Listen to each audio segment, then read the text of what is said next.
everybody, welcome back to the basement, welcome back to the channel. It has been almost 5 months since our last update video, and it is time for us to go over all the things that have happened because there's been quite a lot since we did our update 10 in September. Layout update number 10. Let's go. So let's kick it off. Time for update 11. So what's happened in the last few months? Well, we went on vacation. There was a York show. We had some updates there. 475 crashed. I mean, all that stuff happened in that amount of time. Even the Choo Choo Barn is officially for sale. We did a video on the Choo Choo Barn last summer. During that interview, Christy, who's the owner, she stated that they were looking for a potential buyer for the Choo Choo Barn and the train shop.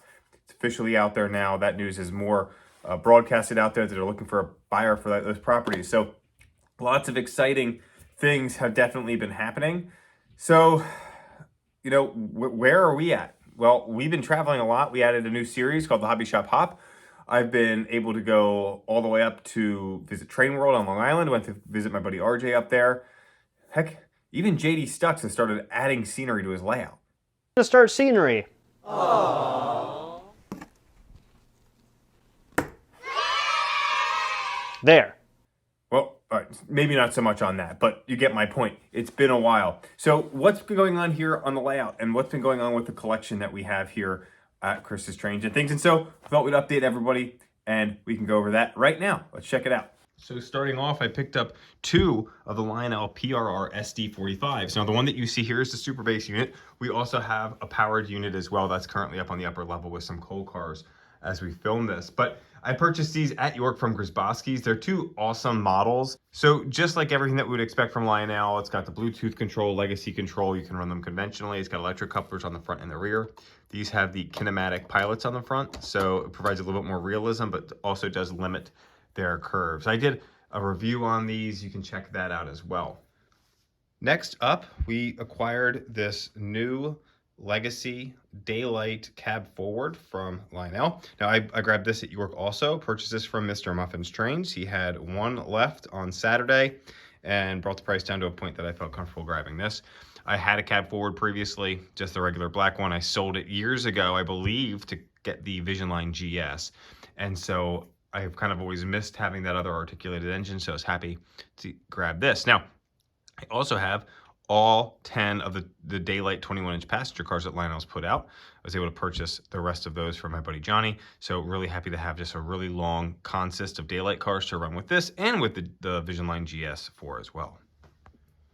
During my day trip to Long Island, I was able to get to Train World and couldn't go to Train World without coming home with something. So I was lucky enough to snag their last ES44 in the E, J, and E scheme. Now this is a Canadian National Heritage unit. It's got some fantastic sounds. We did a video review of this as well. And so you've seen this on my channel. I also wrote an article for Classic Toy Trains on these new ES44s. But again, some fantastic sounds in these, just super, super cool. Next on the list at York, we picked up the Hallows Eve set. So this is a ready-to-run set from Lionel. It comes with the 080 that you see here that can run with the remote that it comes with, or the universal Lion Chief remote. It has a couple of cars that come with it as well. And then there's some add-on cars. So this was a fun Halloween train. We did a Halloween special with this. So it was a lot of fun to run this around the layout. This is actually my son's train. He saw it at York and really, really wanted it. So my wife and I were able to snag this and pick it up as well. This was also purchased from Grzybowski's. Next up, we were able to grab the Aberdeen, Carolina, and Western F unit set. So this is an AB set from Lionel. This is Legacy. We also have 2 passenger cars that come with this. It's a generator car rather, and then a Vistadome. There are 2 heavyweight cars that should be delivered within the next month, hopefully. And then Lionel just cataloged in their Volume 1 2023 catalog the new Aberdeen, Carolina, and Western E units with some more passenger cars, including a full Vistadome and a 2-pack diner cars. So these are really, really popular. These things sold out pretty quickly. I was able to snag these from Train World. Definitely check them out if you're looking for anything. They're awesome to work with, and they've got a great selection of trains. If they don't have it, sometimes maybe they can find one for you. Now we switch into some rolling stock that's new. We were able to pick up some of these. So here we have the Lionel Bobber Caboose. This is obviously in the Strasburg Road name. They came out with this back in, I believe it was the Volume 1 of 2022 catalog. Those came out.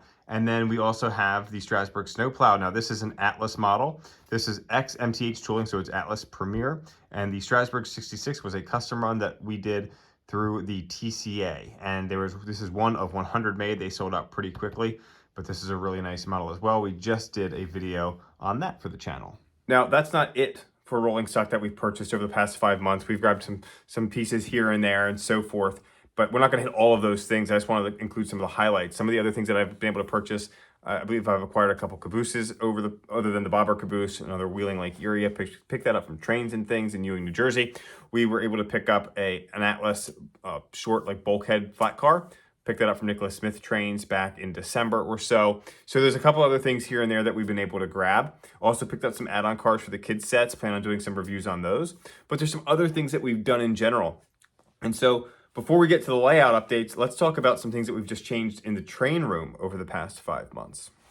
So coming down the steps to the train room, which is down in my basement, we were able to snag 2 of these Stoddart signs. Now, Stoddart is a company that makes these. They are currently closed. They've moved their shop and they're working on rebuilding their wood shop so they can begin producing these again. But these are fantastic. I picked these up from an auction and I was able to snag a couple of these and I got one over to my buddy Jason. He has one that he just showed off his latest update, which is obviously Norfolk Southern, but these are really, really cool. So just a little switch on the bottom and some batteries in the back and they light right up. So these are fun to have coming down into the basement. Looking over here, we've got some pieces of art that are new as well. So let's start here in the center. We've got the Lionel 2332 GG1. This is an Angela Trotta Thomas print. I picked this up from Angela at Train World. She was there that day. It was a Lionel Day. She was there doing autograph signing. So this is autographed by her. And you can see it's print 4 of 20. And so I'm really happy to have that on the wall as part of the memorabilia collection. If we come over here, we also have a stock certificate from the Pullman Palace Car Company, which is really, really neat. And the really neat thing about this piece, if I take it off the wall carefully and we spin it around, you can see the dates on the back and the signature, 1882, signed by the man himself, George M. Pullman. So really a neat piece as well for our family. Continuing over, I've got this great canvas print. This is of Strasbourg 89, and it's just a really neat picture through, I believe that's the caboose. Now, my buddy John from the Lower Susquehanna Valley Modular Club, he picked this up and delivered it to the house as a gift. And I'm so thankful. It's just a really, really neat piece being so close to Strasbourg and just an awesome, awesome picture. Continuing over, we added a Lionel sign as well. This is a neon sign that was produced by one of the guys from Cool Trains in Salunga. I had a bunch of these things made and so I was able to snag one as well, and John helped hook me up with that and delivered it to the house last weekend. So just another really cool piece of memorabilia for the wall.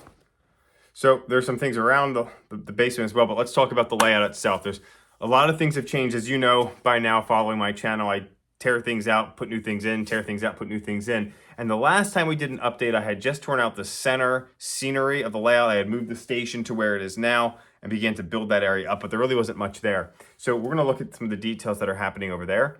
We also changed where the diesel shed is. And obviously you've seen that because the diesel shed video came out. It kind of showed how it was adapted. But in my last update video, we had it more curved off. I had to expand the layout even more to add the diesel shed in. I think it looks a lot better. We also added some scenery behind that as well, which I think is coming together really nicely. We also did some work and completed an upper loop on the upper level. So let's go ahead and check all of those things out, some of the new scenic elements that I've added to the layout and some plans moving forward. All right, so here is the first piece. So I had to expand this out, and I'm gonna move the camera here a little bit, but you can see this seam. Before, we had expanded the layout out to there and it went straight across to the wall, and the tracks were coming and curving into the diesel shed. Well, that wasn't gonna work, so I added this big triangular section here, and then we swung the diesel shed out on an angle. And so that brings all that together really, really nicely. I still got a lot of work to do with finishing driveways and things like that, but that will come in time once I get the vision exactly how I want it. We added a siding track over here, and then I've got some Woodland Scenics lights there. We'll get those wired up in time as well. Coming over here to the back side of the diesel shed, this is the 2-stall with the pass-through doors. So the tracks come out to this kind of retaining wall that's we put in, and this is where it kind of blends in with the backdrop as well. So we're going to cover this whole hillside with trees to really help it blend in. But I think this kind of makes this look really nice, and we'll have some other driveways and things like that over here for the shop and some scraps. If we come up over the top, we actually have a Erie switcher sitting there and a caboose in the driveway. Well, we've added a little bit of asphalt there as a parking lot. I originally had a vision of having a road that comes across this siding track and into a tunnel portal and then disappearing, but it didn't really work out. I built it all up and I didn't like it, so I tore it out that night, and the next day built this whole new mountain and retaining wall scene.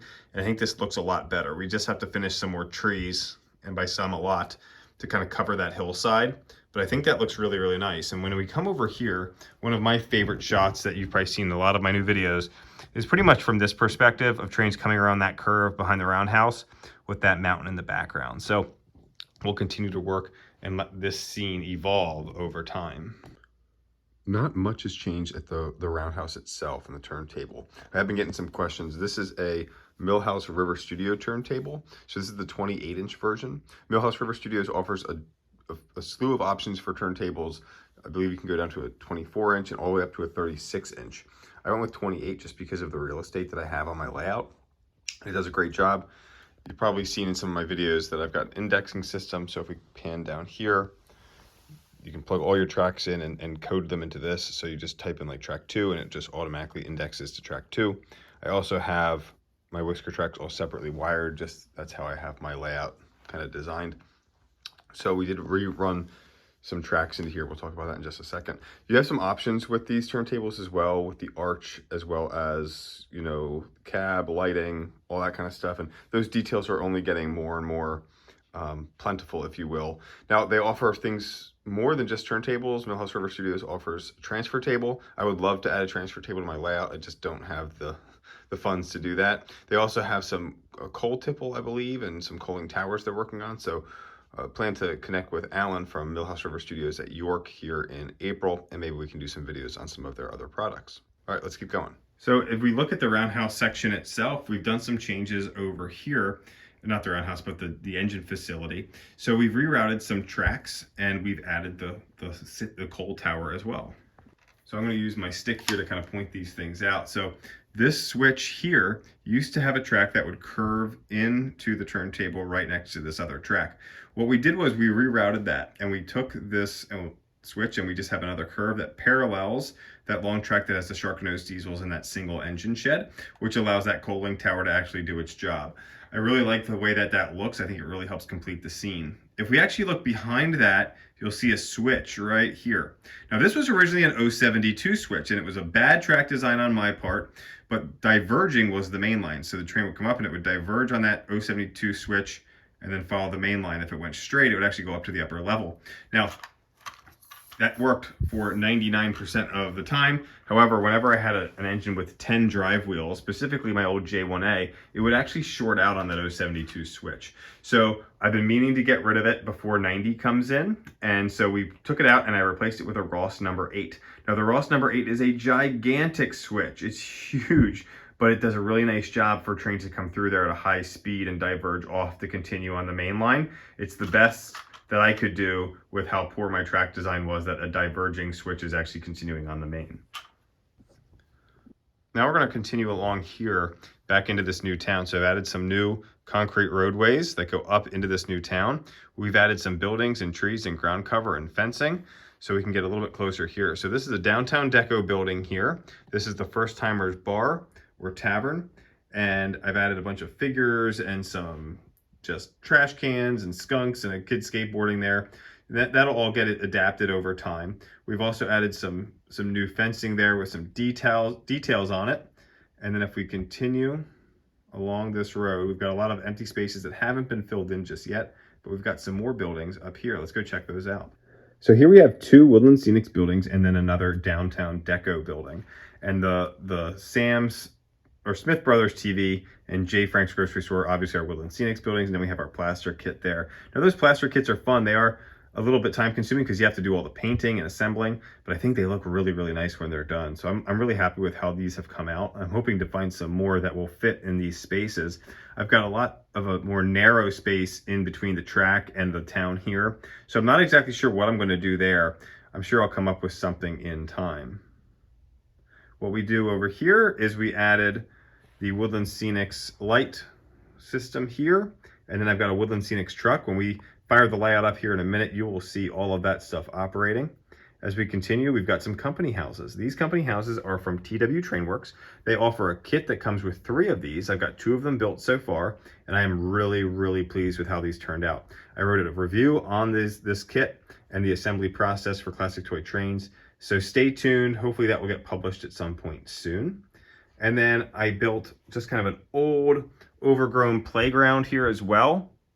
We've got some kids playing basketball, and then I've got some Artista figures there for the old playground. They're not too rusted out, but I have weathered them up, and we've got some overgrowth, but you can kind of see where the dirt is, where kids might still go play on that playground. We're gonna add some trees and some other things to just make that look overgrown. We also have to add another house up here because I have another one of those TW Trainworks houses. Speaking of the TW Trainworks kits, what do those look like? Because obviously you can go there and you can see the finished product. So they come on laser cut like this. So this is one of the add-on houses, I believe, or this is part of Company House 3. So this is the one that I haven't built yet, obviously. There's also some extended kitchens. If we look back up there, you'll see it. It looks like a shed. It actually goes on the back of the house, but here's kind of what these look like.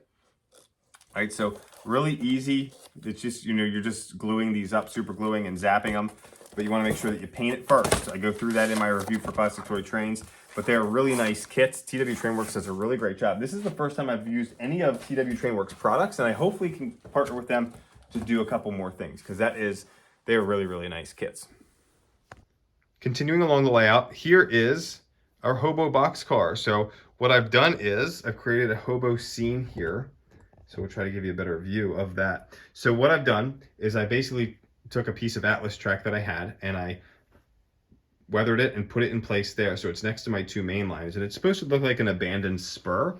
And then I took my hobo boxcar and I grind it up, and it's not quite done. I'm not really happy with how it's looking right now. And technically, if it's on an abandoned spur like that, it really should be a complete rust bucket. So we'll do some more work to it, but I'm not overall pleased with how it looks now. But generally, this scene is starting to come together. So we've got a rusted out car frame there. We've got some hobos sitting around the campfire. So when we fire up track power right now, the hobo boxcar also comes to life, and you can begin to hear some of those sounds. And we'll check those out when we begin running trains.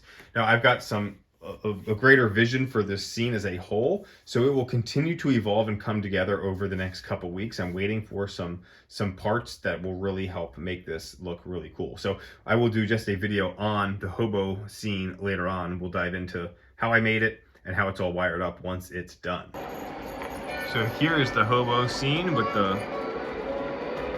car making the sounds. We have the harmonica with some dialogue as well.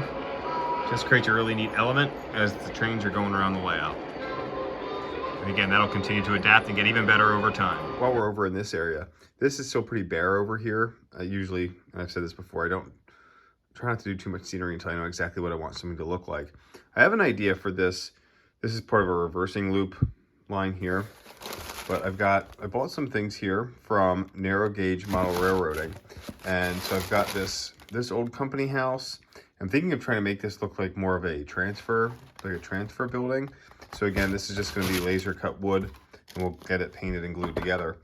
I also picked up a crane, so like a hoist crane. So I want to do like a little loading dock scene, old abandoned loading dock with this hoist crane. This thing's going to be kind of a pain. Now this is S gauge, but it's close enough for what we need. I also purchased an ash pit. Now this is for narrow gauge also, but we're gonna be able to, I think I can make it work. So eventually this will go in over by the cooling tower area, that side of the layout. Also picked up some grimy black paints and some other just, exhaust detailing paints as well. And last but not least, I picked up some new knives for my hobby knife, and I want to show you guys this now. Again, this stuff is all coming from Narrow Gauge Modeling Company. All right, and you can go to narrowgaugemodeling.com And that's where it's Kevin's business. He's got a ton of figures, kits, and paints. When I say a lot of paint, I'm telling you an unbelievable amount of paints that he has. But these hobby knives, let me go grab my other one, and I'll show you what's special about it. All right, so here is one of those blades. So it just looks like any regular hobby blade, except it is super flexible. So I can just take this here. Here's this paper. Take the knife, just to demonstrate how sharp this is.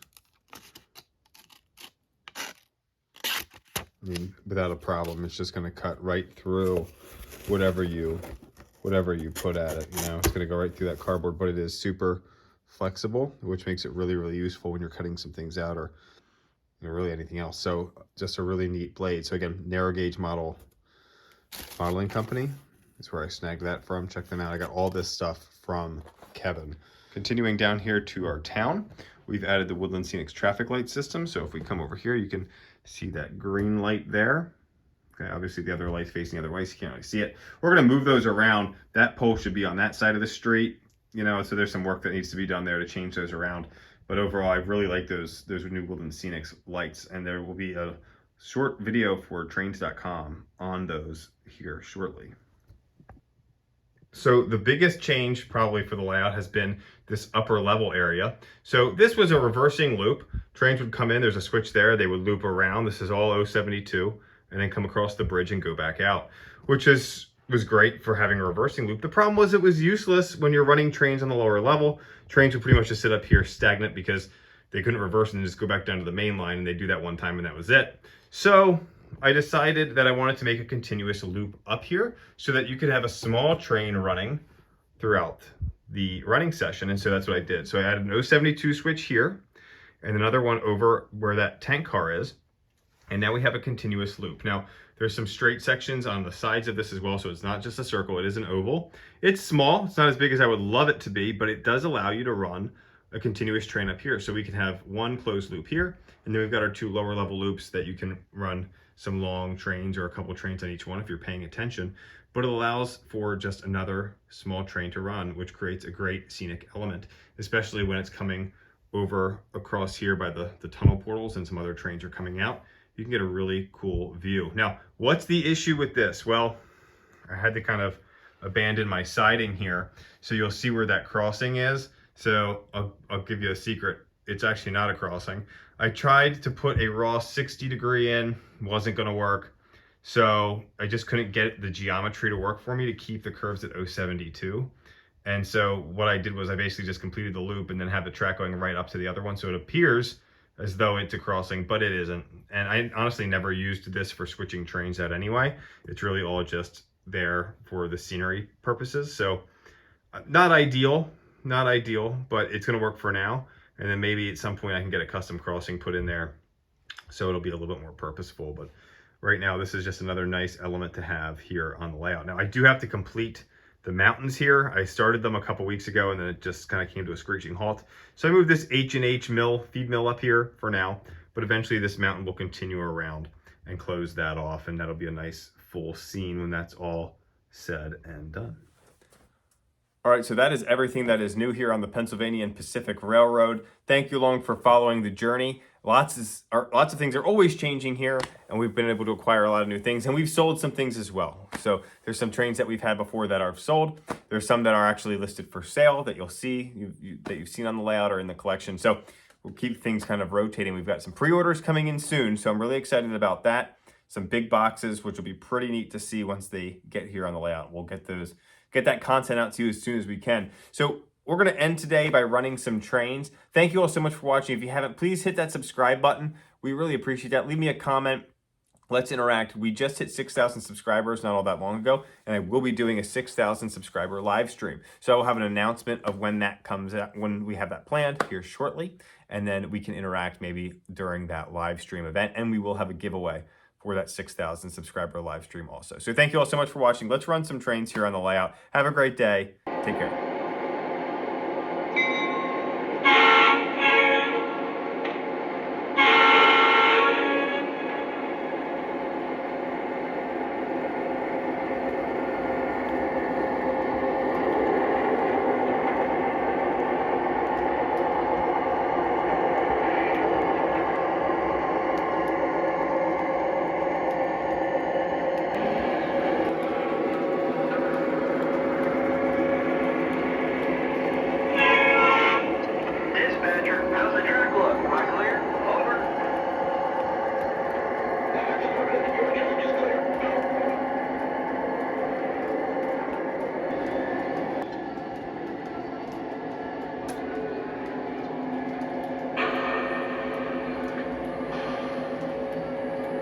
Dispatcher, 9860 here. I'm made up. Am I clear outbound?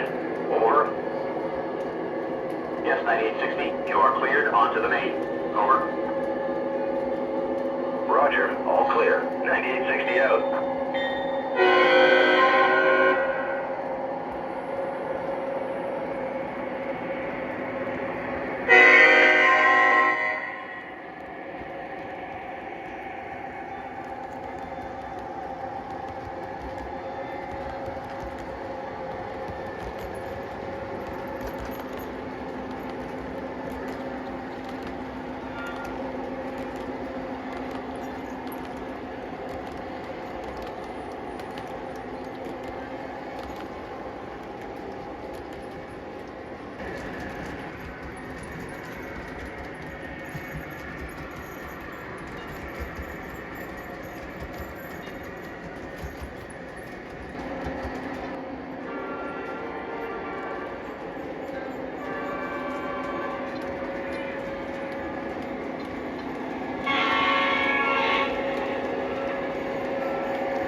Switch on.